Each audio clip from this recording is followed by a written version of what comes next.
जय श्री कृष्णा दोस्तों। हर हर महादेव। कैसे हैं आप सब? स्वस्थ और सुरक्षित होंगे। दोस्तों, आज जो मैं आप लोगों के लिए जानकारी लेके आई हूँ, बहुत ही अहम जानकारी दे रही हूँ आपको इस वीडियो के माध्यम से।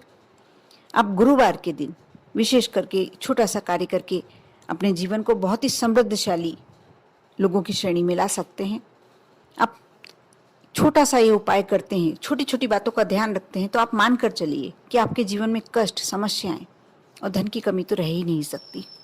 दोस्तों, घर की चौखट से जुड़ी कई बातें आपने अपने घर के बुजुर्गों से भी कहते सुनी होगी।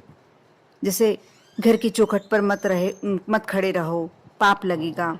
घर की चौखट पर खाना मत खाओ, कुत्ते के पेट में खाना जाता है। ऐसा ये कहते थे बुजुर्ग लोग, लेकिन आजकल ना वैसे परिवार रहे हैं, ना बुजुर्गों की बच्चे सुनते हैं, और ना बुजुर्ग भी कम से कम बोलना पसंद करते हैं। क्योंकि ये तो सभी जानते ही हैं कि कुछ तो सुनने को तैयार होते हैं, लेकिन अधिकांश बच्चे सुनना ही नहीं चाहते। और ये जो सारी जीवन जीने की सरल प्रक्रिया, बहुत ही अहम जानकारियां हमारे बच्चों को मिल ही नहीं पाती। और ये जानकारियां ऐसी हैं कि सिर्फ इसका थोड़ा सा ध्यान रखकर, थोड़ी सी यदि हमें जानकारी है, ये छोटी छोटी बातों को हम सिर्फ ध्यान ही रख लें, तो हमारा जीवन बहुत ही ज़्यादा समृद्धशाली हो जाता है। हालांकि कभी आपने जाना चाहा कि इस तरह की बातें क्यों हमारे सामने आती थी, क्यों हमारी दादी नानी कहा करती थी? इस तरह की बातों के बारे में हिंदू शास्त्रों में कई बातें बताई जाती है। जैसे वास्तुशास्त्र के अनुसार कुछ ऐसे काम होते हैं जो घर की दहलीज या चौखट पर नहीं करना चाहिए। करने से नेगेटिविटी को बुलावा तो मिलता ही मिलता है, साथ ही साथ धन की देवी माँ लक्ष्मी बहुत ही क्रोधित हो सकती हैं। इन्हें करने से व्यक्ति को जीवन में कई तरह के दुखों का, संकटों का सामना करना पड़ सकता है। क्योंकि कहते हैं जो चौखट होती है उस पर कुल देवता, पितृ देवता और माँ लक्ष्मी का वास होता है। आप यदि वहाँ कोई भी नकारात्मक कार्य करते हैं, जैसे हम किसी के घर गए और अंदर कितनी देर भी बैठे, अंदर भले ही 5 मिनट भी नहीं बैठे हों, और आधी घंटा हम चौखट पर, बाहर की चौखट पर खड़े होकर बात कर लेते हैं, ये बिल्कुल गलत है। कभी भी कोई भी चर्चा का विषय आप चौखट पर खड़े होकर ना बनाएं। बल्कि ऐसा कहा जाता है कि घर की चौखट पर बैठना तो चाहिए ही नहीं। कई लोगों को, कई घरों में देखा है, आज भी है, नीति है, बहुत कम हो गया है क्योंकि आज महिलाएं थोड़ी कामकाजी हो गई हैं, तो ये कार्य थोड़े कम हो गए हैं, लेकिन होते अभी भी हैं। शाम के समय सब अपने अपने घर के बाहर बैठ जाते हैं और चौखट पर और बातें किया करते हैं। बिल्कुल गलत है ये। ऐसा करना एक तरह से देखा जाए तो अपने घर में नकारात्मक शक्तियों को बुलावा देना, गरीबी को बुलावा देना, समस्याओं को बुलावा देना, ये सारे कार्य करना होता है। ऐसे घरों में धन आने से पहले ही उसके खर्च तय हो जाते हैं। कई तरह के दुख परिवार के सभी लोगों को सताने लगते हैं, और चौखट पर बैठकर या खड़े होकर भोजन खाना भी मना है। क्योंकि ज़्यादातर लोग अब डाइनिंग टेबल पर भोजन करते हैं, लेकिन इसलिए ये समस्या कम हो गई है। लेकिन फिर भी कुछ लोग चौखट पर खड़े होकर ऐसा थाली लेके खड़े हो जाते हैं और खाना खाते रहते हैं। बीच में भोजन, रसोई घर से कुछ सामान लेना है, सामग्री लेना है, तो फिर ले आए, फिर लाके चौखट के उधर खड़े होकर, क्योंकि उनको लगता है उतना थोड़ा सा आगे बढ़ने में हमारा समय ज़्यादा वेस्ट हो जाएगा। दरवाजे के बीच यानी चौखट पर भगवान का वास होता है। ऐसे में यहाँ भोजन करना उस जगह को झूठा करने के समान होता है। इसलिए कभी भी आप ये कार्य ना करें तो ज़्यादा उत्तम रहेगा।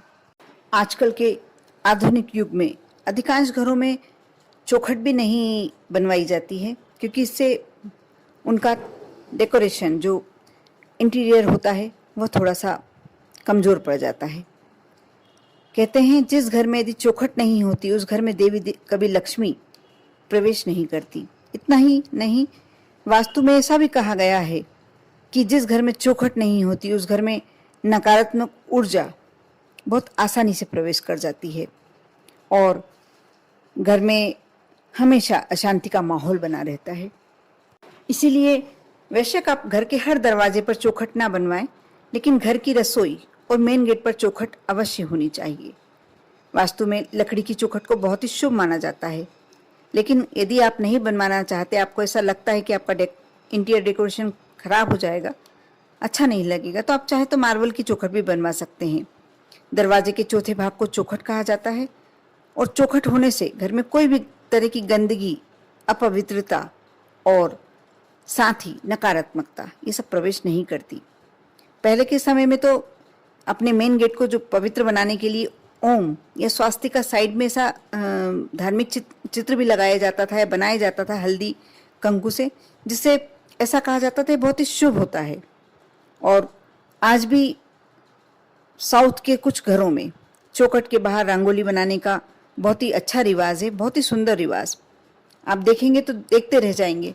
प्रतिदिन वहाँ भले ही छोटी सी माँ लक्ष्मी के चरण ही बना रहे हैं, लेकिन बनाते अवश्य हैं चौखट के बाहर, जिससे उनके घर में पॉजिटिविटी का बहुत ही सुंदर माहौल बना रहता है और घर में माँ लक्ष्मी की कभी कमी नहीं होती। आप यदि घर में दरवाजे में चौखट बनवा रहे हैं, नया घर बन रहा है या जैसे भी कभी, तो आप एक छोटा सा चांदी का तार डलवा देते हैं। तो ऐसा कहते हैं कि वास्तु के हिसाब से इसे बहुत शुभ माना जाता है और चांदी का तार डलवाने से घर का माहौल शांत रहता है और माँ लक्ष्मी की उस घर में कभी भी कमी नहीं होती। सारे तरह के ऐश्वर्य उस घर में होते हैं। और 2 पल्ले का दरवाजा बहुत ही शुभ माना जाता है। आज जो मैं उपाय बताने जा रही हूँ, मैं इस वीडियो से आपको एक उपाय बताऊंगी। यदि आपके यहाँ दहली नहीं भी है, चौखट नहीं भी है, तो आप वह कार्य करते हैं तो आपके घर में अवश्य जो भी नकारात्मक ऊर्जा है या जो भी नेगेटिव क्रियाएं चल रही हैं वो धीरे धीरे समाप्त होने लगेंगी, कम तो हो ही जाएंगी और माँ लक्ष्मी का आगमन भी बढ़ जाएगा। आपके घर के कुल देवता और आपके घर के पितृ देवता अवश्य प्रसन्न होंगे। अब गुरुवार के दिन शाम के समय एक छोटा सा उपाय करें। आपको ये सूर्यास्त से पूर्व करना है। अब थोड़ी सी हल्दी पानी में घोल दें, बिल्कुल जरा सी, लेकिन पानी आपको अपने घर के परिंदे का ही लेना है, क्योंकि सबसे शुभ पानी, सबसे शुभ जल उसी को कहते हैं।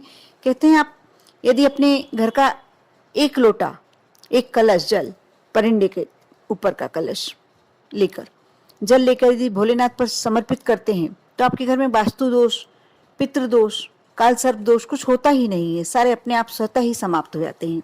उसी प्रकार आप जब परिंदे में से थोड़ा सा जल लेकर हल्दी घोलकर जो आपका चौखट की जगह है, आप उस जगह को धों और हल्दी मिले जल से और थोड़ी सी हल्दी घोलकर उस जगह पे स्वास्तिक या कंकु के से माँ लक्ष्मी के चरण अवश्य बनाएं।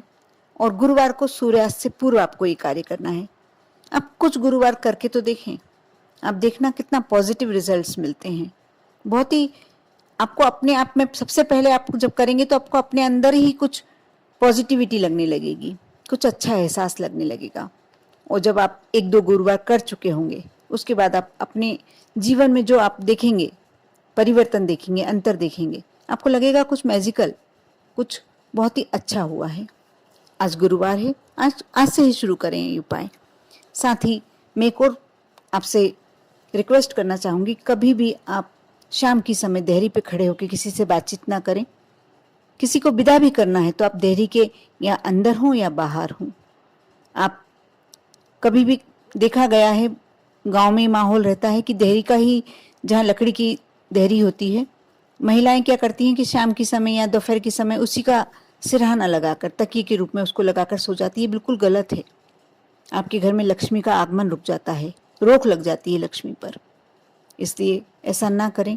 यदि आप चाहते हैं कि आपका जीवन सुखमय हो और आपके घर में कभी भी अशांति ना हो, कलह ना हो, बीमारियां ना प्रवेश करें, तो छोटी छोटी बातों का अवश्य ध्यान रखें। और मैं तो यही कहूँगी कि भले ही आज एकांकी परिवार हो गए हैं, बच्चे हमारे बाहर पढ़ रहे हैं, बहुत ऊंची पढ़ाई कर रहे हैं, लेकिन ये शिक्षा हमारे घर की लड़कियों में तो होनी ही चाहिए, हमारी बच्चियों में ये शिक्षा डालनी ही चाहिए। इसीलिए थोड़ा सा एकांकी परिवारों में यही मुश्किलें आ रही हैं कि लड़कियों को जो मिलना चाहिए शिक्षा, बेसिक शिक्षाएं, वह नहीं मिल पाती।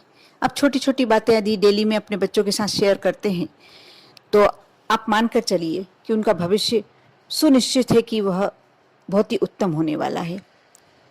हम जैसे सीखे, अपने दादी नानी से सीखे पढ़े हैं और आज भी हमारे अंदर वह शिष्टाचार, वह शिक्षाएं हैं और हम जनरली, हमें किसी को नहीं बताना पड़ता, हम वह कार्य अपने घर में करते चलते हैं। उसके साथ हम कितनी ही नेगेटिविटी से बचे हुए हैं, ये आप भी जानते हैं, मैं भी जानती हूँ। इसलिए छोटी छोटी बातें आप अपने बच्चों से अवश्य शेयर कीजिए।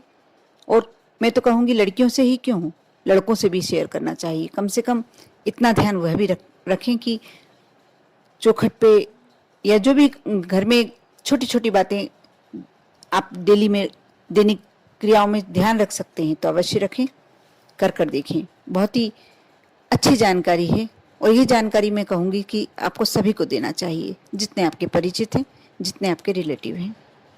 आप पर और आपके पूरे परिवार पर भोलेनाथ की कृपा हमेशा बनी रहे। ओम नमः शिवाय।